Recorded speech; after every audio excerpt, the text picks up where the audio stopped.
Almost every Digimon game tries to be pretty cryptic when it comes to the process of Digivolution. This is especially true for the old PS1 Digimon World games. In Digimon World 1, you had to meet very specific requirements which you really wouldn't know about unless you used a guide or something. And of course, there were plenty of weird, hidden Digivolutions as well, which we looked into on this channel some time ago. Digimon World 2 took a different approach to the whole thing entirely, and not in a very fun way. Now, when it comes to World 3, things appear to be quite simple early on, but get really messy as you get further into the game. Unlocking the natural Digivolutions of your rookie partners is pretty straightforward, as it happens automatically once the rookie reaches certain levels. You can acquire Digimon like Wargreymon and Sakuyamon relatively easily, and if you only want to beat the game, they would be more than enough for that purpose. But that won't be enough for us today. You see, there are some truly terrifying Digimon that you can acquire in this game. Digimon so strong that even Galacticmon would quiver in fear in front of them. The game even puts them in a tier above everything else. They are quite literally stronger and hit harder than the Digimon below them. They are not easy to get though. The game will never really tell you about them, and you will need a metric ton of patience if you want to get them on your side. But if you were dedicated enough, you'll be able to get your hands on the most obscenely powerful Digimon that Digimon World 3 has to offer. And today, I'm gonna show you how to get each and every one of them. So I hope you've got your snacks and 13 liters of Pepsi ready, for it is time for us to find the secret Digivolutions of Digimon World 3. First, let's talk about how Digivolutions work in this game. As I mentioned before, you'll be able to unlock a rookie's natural forms as you level it up. Specifically, at level 5, your rookie will unlock its champion form. At level 20, its ultimate form and mega form at level 40. And now, these Digivolutions will have their own separate levels called skill levels. As their skill level grows, they'll unlock new moves along with their special signature attack as well. But sometimes, as you level up these Digivolutions, you'll unlock Digimon that your rookie partner should have nothing to do with. For example, Agumon will unlock Greymon once it gets to level 5. But if you were to train that Greymon to skill level 20, you'll unlock Growlmon. While Guilmon is in the game, Agumon can also become Gallantmon eventually. This might seem strange, but it is a fundamental part of Digimon World 3. Essentially, any Digimon can eventually unlock any Digivolution, so a Guilmon could digivolve into Metal Garurumon if you put in the effort, even if that wouldn't make any sense. The only major difference between the rookies at the end of the day is how much effort you would have to put in to get the specific Digimon you want. It would be much easier, for example, to get Wargreymon through Agumon compared to getting it through any other rookie, because Agumon naturally unlocks it. The other rookies would have to jump through a whole bunch of hoops to get Wargreymon for themselves. The Digimon we're gonna talk about today, though, do need you to jump through many hoops before you can unlock them, no matter what. I will, however, mention the rookies which happen to have the easiest path, in my opinion, to each of them. With that out of the way, let's take a look at the biggest, baddest, most awesome Digimon in the game and how you can get them. We have to begin with the fan favorite Omnimon. Who can ever really get tired of this cool looking royal knight? I still have fond memories of the first Digimon movie, where Omnimon kicked the butts of millions of Diaboromon at the same time. Those were the days, huh? Anyway, nostalgia aside, the easiest way to get Omnimon would be through Agumon. For Omnimon, you'll need your rookie to have access to both Wargreymon and Metal Garurumon, and they both need to be at skill level 40 or higher. While Gabumon may not exist in the game, Metal Garurumon can be acquired for Agumon by leveling up Wargreymon to skill level 10 to get Metal Mamemon, who you will then need to get to skill level 40 to unlock Metal Garurumon. Omnimon is able to get the most powerful fire-type moves in the game. In fact, his entire move pool, besides the signature attack, is composed of fire-type moves. But here's the kicker, they are all magic-based moves. Let me go on a minor tangent here and talk about that for a moment. Magic in Digimon World 3 is a weirdly confusing system, compared to physical attacks anyway. Without going into the details too much, it essentially boils down to this. Physical attacks are superior almost all the time. There can be some niche situations in which an opposing Digimon might be severely weak to a certain element. In those cases, magic-based attacks of said element would do a lot of damage, though you will still need a high spirit and, ideally, a high stat of the associated element as well to do any real damage. These broken, top-tier Digimon don't really need to rely on their special moves all that much though. Their basic attack can be deadly by itself. You see, the higher tier Mega level Digimon have superior basic attacks as well, compared to the peasants in the lower tiers. But if you really want to utilize Omnimon's hot-looking fire moves, then you might want to invest in the spirit stat, as well as his fire element tolerance to get the most out of them. If your Agumon only has a high attack stat though, you can still rely on Omnimon's signature attack, the iconic Transcendent Sword, or T-Sword as it's called in the game. You might be disappointed by the lack of Garuru Cannon here, but we may get to see that later. There are plenty of secrets in this game still. Anyway, T-Sword may not seem like a strong attack, but what makes it really strong is the fact that it has a high chance to paralyze the opposing Digimon. In this game, paralysis is extremely powerful, so even if the enemy survives the move somehow, they might not be able to actually do anything if they end up paralyzed. Fortunately, most bosses, including the endgame ones, are not immune to being paralyzed, although it isn't super easy to get the effect on them. Still, even if it hits once, it could be enough to decide the fight. Omnimon can be a very capable team member. If you do invest in the spirit stat, the magical fire moves will cook a lot of opponents too. Quite a few of the endgame bosses in the postgame are, in fact, weak to fire, including the very last Digimon you can face off against. And it doesn't take all that much effort to get to Omnimon either. Just a bit more work needed after getting Wargreymon, which you would automatically get as Agumon anyway. So the grind isn't horrendous or anything like that. Well, compared to some of the Digimon we'll be talking about later. Next, let's take a moment to talk about Weemon. You can't actually get Weemon in the beginning of the game, as none of the starter packs give you access to it. In fact, you don't even get the opportunity to recruit Weemon until you get quite far in the story. It's a strange thing and I don't know why the developers did that, but if you really want him, it is possible to get him eventually. Weemon brings the Imperial Dramon line into the game. Although you can get to Imperial Dramon through other Digimon as well, Weemon has the easiest access to it, obviously. At level 40, Weemon will unlock Imperial Dramon Dragon Mode, a powerful Digimon in its own right.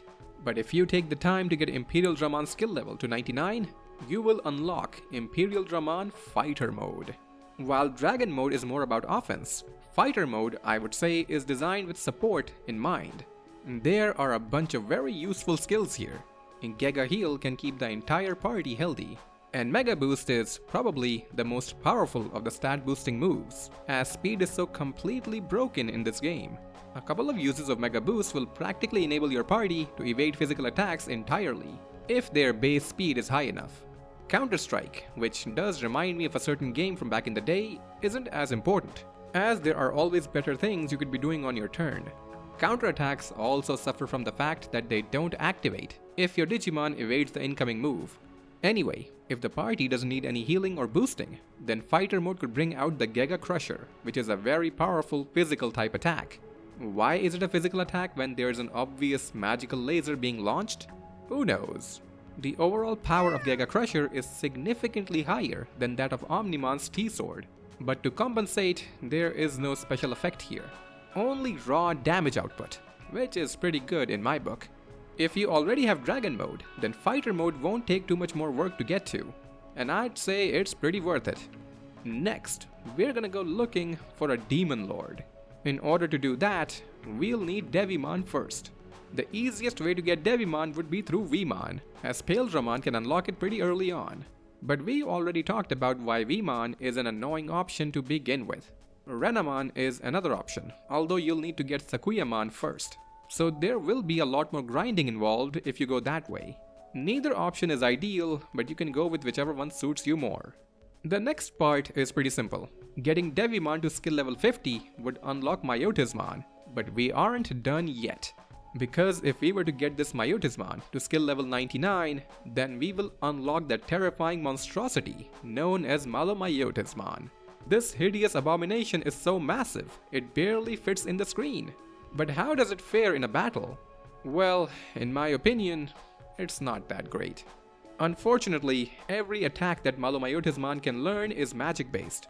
While Omnimon's moves are kinda useful because a bunch of boss Digimon are weak to fire, that is not the case for dark type moves.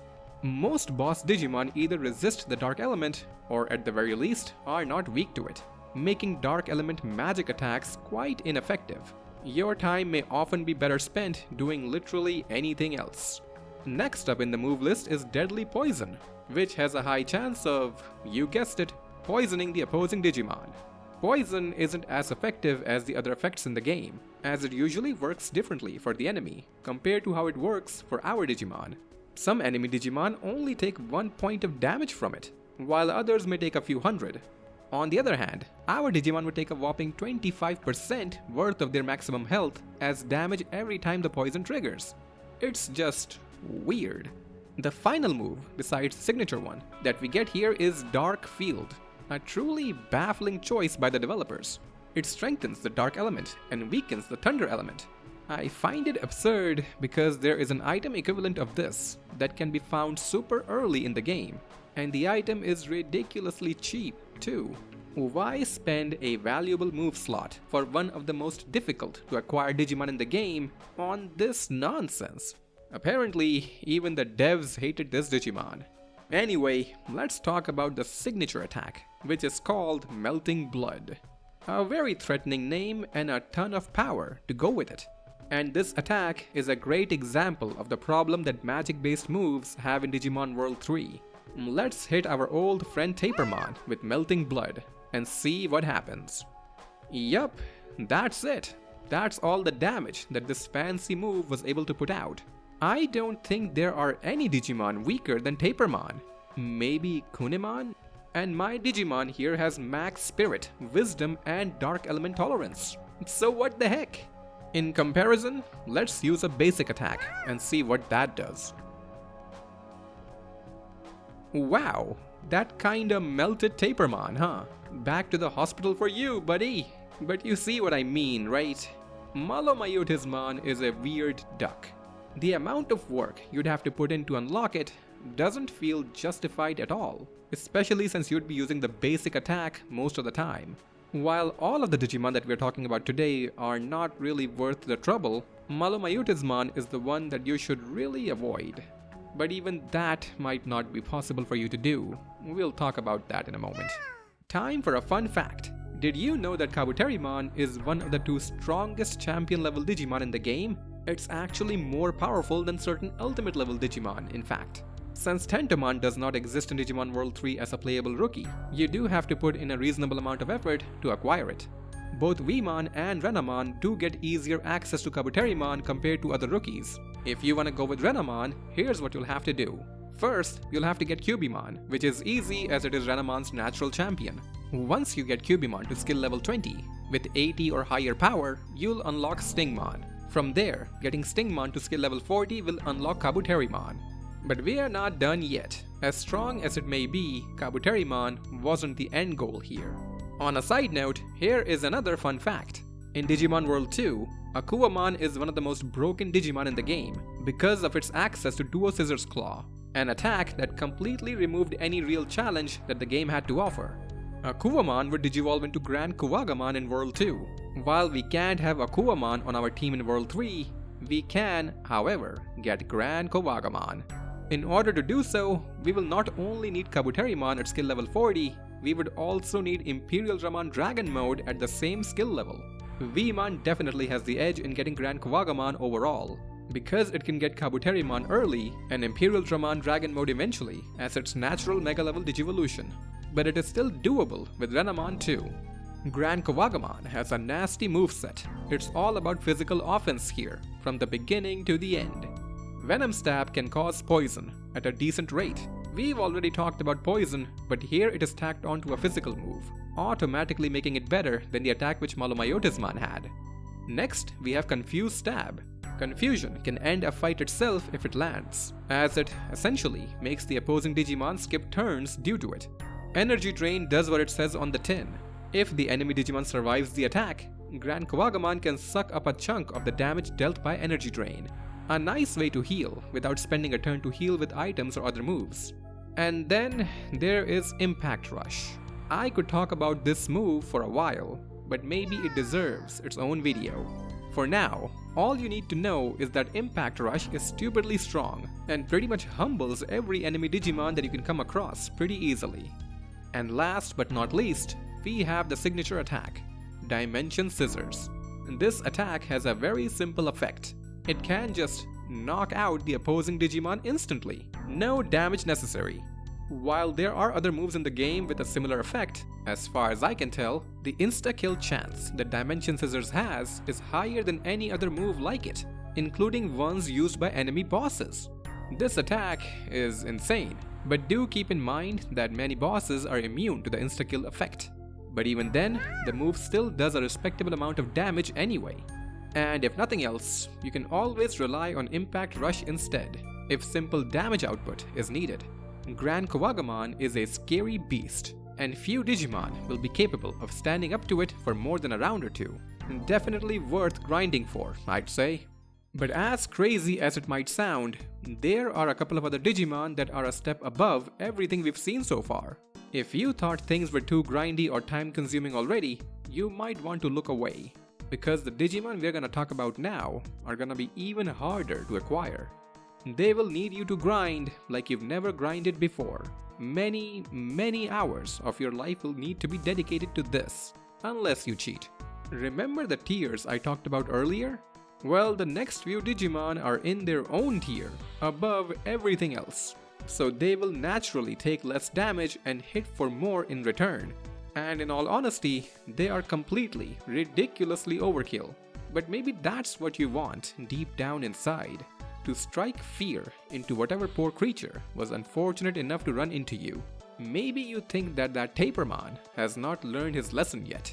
While you may actually be insane, it's time to take a look at the highest tier Digimon in World 3. Remember the Imperial Dramon Fighter mode we got earlier?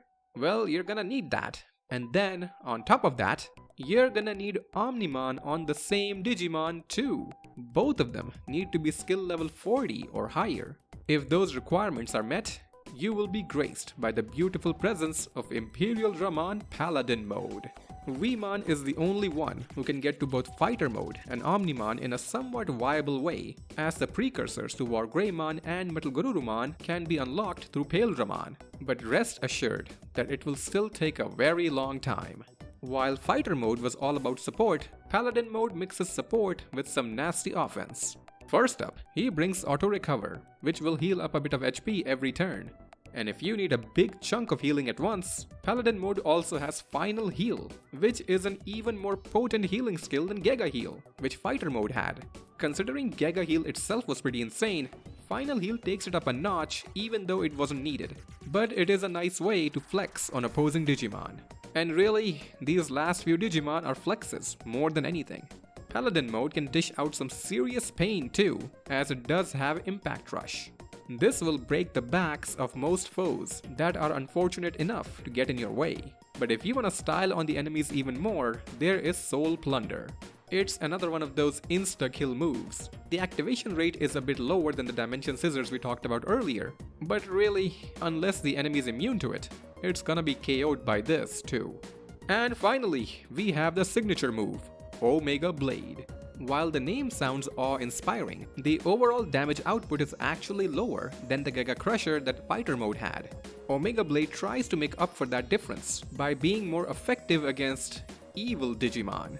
Unfortunately, attacks that are effective against certain types of enemies aren't that useful overall, as these type advantages never really come up during a playthrough.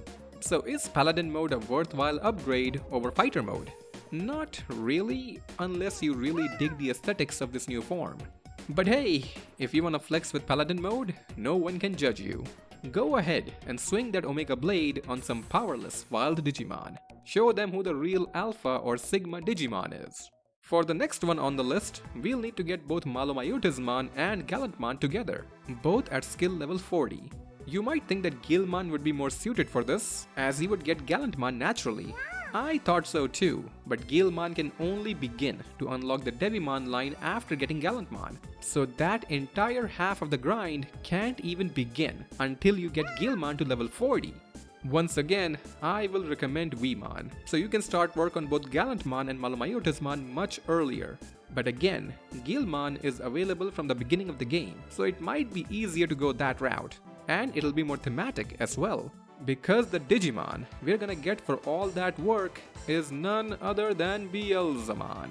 Beelzemon's moveset is similar to MaloMyotismon, with almost all the moves being magical here.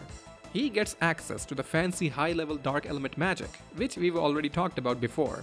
Like Paladin Mode, Beelzemon also has Soul Plunder, so that can pretty much take care of most enemies by itself. But then, we get to the thing that really sets Beelzemon apart. Paladin Mode and MaloMyotismon both had lackluster signature moves, but that is not the case for Beelzemon. He's got the ability to bring out the big guns in Blast Mode. It is a physical, non-elemental multi-hit attack that can blow some holes through pretty much anything. Not to mention that the animation is quite nice too.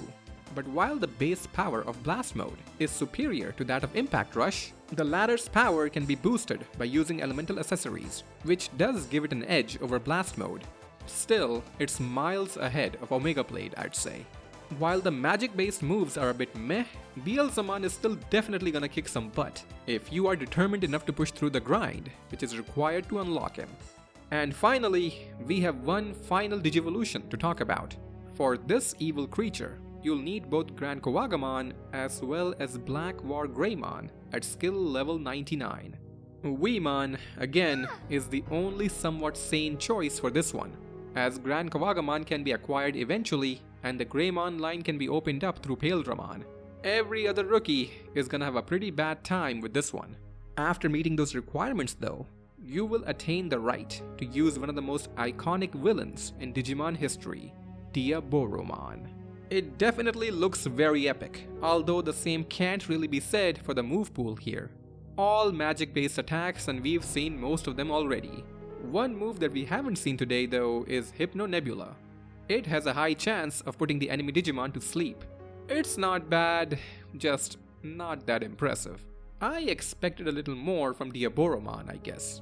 And then we have the signature attack.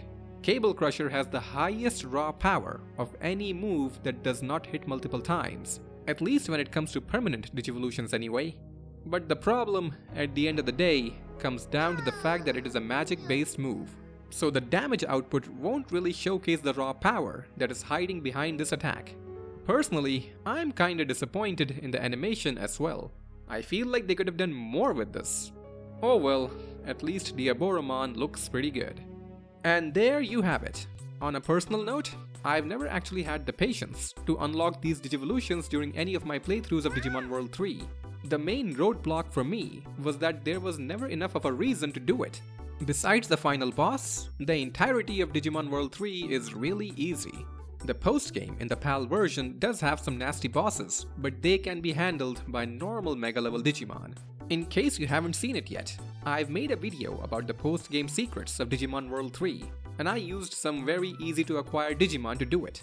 But some people enjoy the grind, and for them, these Digimon would be similar to the trophies that people spend obnoxious amounts of time chasing in modern games. But at least these trophies look a lot cooler, and I bet many girls would be very impressed when you tell them that you have Paladin Mode, Beelzemon and Diaboromon in your party.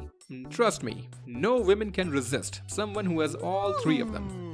If you enjoyed the video, don't forget to smash that like button and subscribe to the channel if you haven't already. And if you would like to support the channel, you can do so on my Patreon, where I've got exclusive content, including exclusive playthroughs and other shenanigans. Come check it out, it's pretty cool over there. And now, a quick shout out to my wonderful patrons. Thank you Vanilla, Hero Emblem, Blake CN1, Yog and Sevasti Medis for your continued support. And here's a special shout out to McTivil, an amazing friend of the channel. Your friendship makes nerdhood a better place. Thank you, McTivil, my friend. And now, for an ultra strong shout out to the incredible people who keep the digital world safe and sound. A huge thank you to the amazing trio of Shamine, Derpin Goose and Marasmus32 for your support. You are all truly, absolutely awesome. Well then, I mentioned something about permanent Digivolutions earlier, and that's because there are some non-permanent ones in this game. certain Digivolutions that show up, do something crazy and then leave, kinda like summons from Final Fantasy games. Maybe we'll talk about the secrets of those Digivolutions sometime soon. But that's all I got for you today. Take care everyone, and I'll see you all next time. Bye bye! The things I do for love.